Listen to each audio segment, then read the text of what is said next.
the man, he's the myth, he's the legend, he's the scientist with all the answers to all the questions. It's time for another episode of Alex's Science Corner. Oh, thank you. No, please, thank you. No, seriously, stop. You just really killed that out, didn't you? You said stop. What's going on in the wide, wide world of science, my friend? All right, story number one, we're going to talk a little bit about mucus and what researchers have found out about it. Excuse me, I had a cough up there. Well, this is, again, this is and it's not just for coughing up either, Bobby. Okay. It's coming out the nose as well. Now, humans, your average human produces about several liters of mucus a day. Liters? Yes, that's what the thing says. A day. Liters. A day, yeah. The average person produces several liters of mucus every day. Sometimes when you have one of those really bad colds, you're thinking liters, but normally? Yeah. No, not normally. Well, now the original thought was that it was only used as a lubricant and a physical barrier. Wherever the mucus is in your body, that is what it is. But recent research finds that it actually does a lot more than that. And the way they start to study this is they were studying infections in cystic fibrosis patients that have compromised immune systems. And they were finding that they were not getting as sick as they thought that they expected them to be getting. And so they started studying this, and what they found is that there are several different glycans, which is a type of sugar. It's not the normal sugar that you'd ingest, but it is a sugar produced by us, and it's in the mucus. And what that does is if you've got microbes that are dangerous or toxic, it neutralizes the microbes. It doesn't kill the microbes, but it prevents the microbes from breeding, and it prevents the microbes from producing whatever toxic effect that they may have. Now, obviously, that can still be overwhelmed, as in we actually do get sick besides that, but it is an added layer of protection that we didn't know about that we have. So, and this is in everybody, not just kids with SIPs or people with cystic fibrosis. This is what it is they found, this is how they figured out that this was happening, is they were studying people with cystic fibrosis, and they're wondering why the infections weren't getting worse than what it was. And so that's when they started studying and going into detail about what is in the mucus. And one of the positive effects of this is normally when you have antibiotics and you kill bacteria with antibiotics, the bacteria that survive are the ones that have a resistance to the antibiotic, and they're breeding more bacteria that has a resistance to the antibiotic. What these glycans do is they don't kill the directly. They don't kill it directly. And so it just prevents it from breeding more and neutralize them.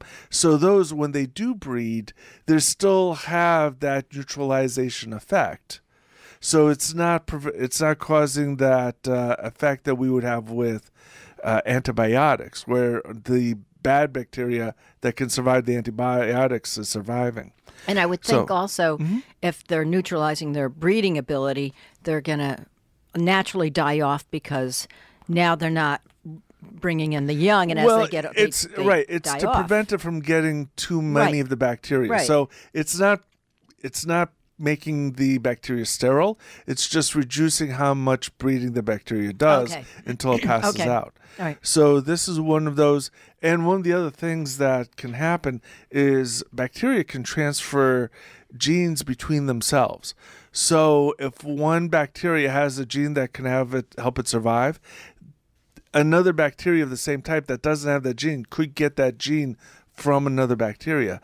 And these glycols can prevent that gene transfer. Okay. Right. So again, it is one of the things, it's part of our immune system that we didn't know that was happening. And this is all in mucus. Yes. So we can thank mucus for this. Yes. Okay. Yes. So when you cough up your lung when you're sick, just thank yourselves that you have that there, because if you didn't, it'd be much, much, much worse. No, you're getting better. Yeah. Yeah. Until you don't. But that's separate. Yeah. So enjoy your mucus as you have Hope you're not having breakfast, folks. Yeah, really. As mine sits here. Yeah. Cold. Yeah. So, next story is about spacesuits. Now, there's two parts of this story. First up is yesterday was the first all-female spacewalk. I saw that in the news. How amazing was that? There women have been doing spacewalks before, but this is the first time. It's the two people that went out of the space station were both women, and the ground controller was a woman astronaut too that was directing. And when they go out, they have a ground controller that's usually an astronaut to help walk them and talk to them, because if anything's happening at the ground control, okay, they want one person to talk to the astronaut so that there's like not getting a dozen different calls, and they usually have that as a job for an astronaut that's on the ground. So it wasn't just the two astronauts. Suppose the ground controller on the ground was also a female astronaut. Yeah, so the whole crew was, yeah.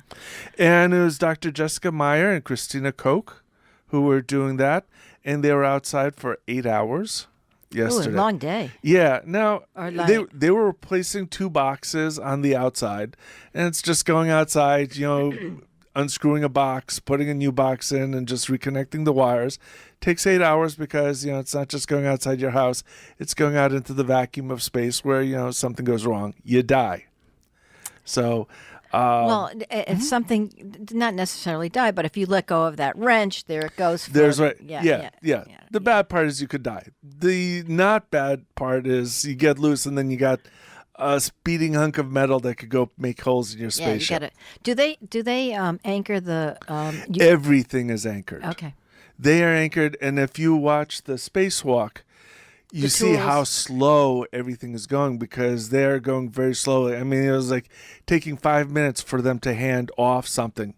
You hear them talk, okay, I'm coming up to your right. Okay, my hand is coming up to your right. You should see my hand right now. Okay, and then it's passed over, and you see them unclip everything and reclip it to the other person. Or you see them clip it to the other person, then unclip it from the first. Riveting TV. It's, you know what? You watch it, and you don't know what's going on. It's boring as heck. Until you realize that these are two people floating, 150 miles above the Earth, moving at hundreds of miles an hour.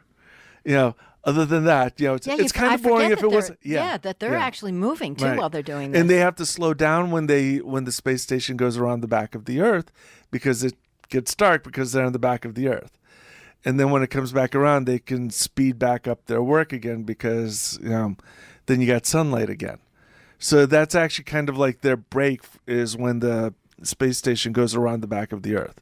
And how long does it take them to... It usually takes about 90 minutes to do an orbit or so. Okay. So this was supposed to be about the spacesuits, so right. I keep interrupting. One of the other things... Yes, you do, but that's why I appreciate you, Bobby. So the next part is this week, NASA also announced they've got designed new spacesuits for going to the moon. The old spacesuits that they have, right now the current spacesuits that they're using are not designed to walk anyplace. They are designed to be out in space. The legs, and mostly it's because of the legs. The legs are not designed to really move around. You can only move on flat ground with these legs on the spacesuit that we currently have. So these new spacesuits they're designing are going to be easier to get in and out of. And if you watch them get in and out of them, it doesn't look like it's easier, but it is much easier to get in and out of these spacesuits. That one person can actually do it. Because what it is the spacesuit has this big hatch in back, and you climb in through the back and seal the hatch. Currently. And the new ones that they're coming out the new with. ones, okay. The ones that they currently have a top half and a bottom half. And you have to climb into the bottom half, then climb yourself into the top half and seal the two sections together. I don't know that being able to close a hatch from behind is going to be easier. But hey, that's me, It is what it is. It's designed that way so that what the idea being is that to prevent dust from whether they go to the moon or to Mars, the spacesuits would actually be on the outside of a vehicle. And you climb into the spacesuit from inside the vehicle into the spacesuit, close the hatch, and then walk around. And that way you don't have to bring the spacesuit inside of the vehicle, where you could get the dust and dirt of the planet Oh, it into took me the a second to visualize what you're talking about. So the spacesuits could be on the mounted outside on the of outside. the vehicle, and you're climbing in from. It's like a portal. You're, Right. Yeah, climbing into Right. it. I get it. Yeah. And again, that's to prevent dust and dirt from the planet getting inside the the vehicle. Because a lot of this dust and dirt is going to be really nasty, like I've talked about with the lunar dust. So if they can prevent that dust from getting inside, that can prevent a lot of issues later on. And the other thing is the new spacesuits are going to have special ring bearings so that it's going to be much easier to walk and move around in than the spacesuits that they currently have. I think we should go down to Florida and see if we can get a demo of these NASA suits. I just want to know, are they fashionable? Well, no. Yeah, really. In theory, the demo when NASA displayed them, the lunar walking spacesuit had these big red and blue bars on them, but it's expected that they're not going to have any of those bars except some small stripes on them. The reason why that is the case is if it's anything but white or silver, it doesn't reflect light and it'll absorb light. It makes the spacesuit much hotter. So they want to make the spacesuit white so that it reflects more light. See, and here I thought it was because they were going to have this red, white, and blue combo going. That's what the spacesuit looked like, but they're not going to do that. And you know, Yeah. It's about efficiency, Bobby. Yeah. It's about But efficiency. the other spacesuit they demoed was also a survival suit, which if you ever seen them launch the space shuttle, you see them climb into these orange suits and put on space helmets, but those are survival suits. They're designed that if the space shuttle had a hole puncture when it was taking off for landing, then if they could get it to land, it would keep the people alive until the ship could land again back on Earth. Didn't they had another suit that they would put on over the orange? No. That's the suit. It's a survival suit. Okay. And the reason it's orange is, if you crash land on, then it's easy to spot you. Yeah. And also It's easier to find your body. yeah. And it had built-in air things, so if you landed in water, you pulled these things, and you got the water wings on there to keep you afloat. Keep you floating, so you don't. Right, so it was a survival suit. Now, because these new suits are supposed to take people to the moon and back, it's not like you got to survive a few hours until the shuttle can leave low Earth orbit. You're talking about you may have to survive in the suit for days. And so these new suits that the new survival suits are designing are, if the ship gets punctured, you may have to be in the suit for days. And so they've designed this new suit to survive so that it's going to be uncomfortable, but uncomfortable versus dead. Maybe a little smelly too. Yeah.